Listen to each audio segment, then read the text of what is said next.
Salut și bine ai revenit în atelierul Parkside. Numele meu e Filip și în Tool Talk-ul de azi aruncăm o privire mai atentă la duza de spălare cu rezervor de apă pentru aspiratorul tău umed uscat.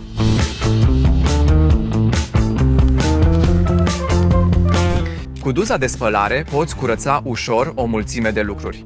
De exemplu, scaunele din mașină, covoarele sau tapițeriile de mobilă pot fi curățate fără mare efort.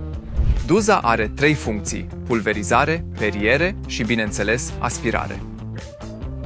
În pachet este inclus, pe lângă duza de spălare, și un adaptor de aspirare pentru alte diametre de furtun. Diametrul de aspirare este de 35 de mm, iar adaptorul de aspirare reduce diametrul la 31,5 mm.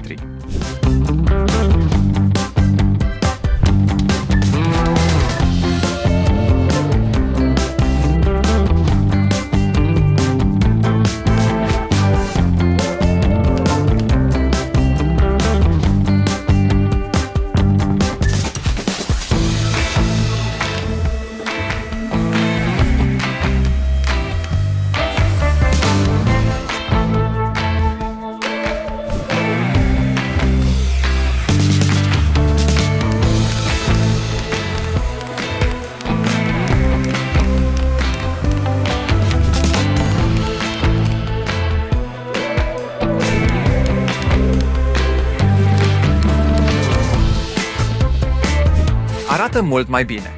După cum vezi, poate fi folosită în multe domenii. Scrie în comentarii pentru ce vei folosi duza de spălare data viitoare. Știi că poți!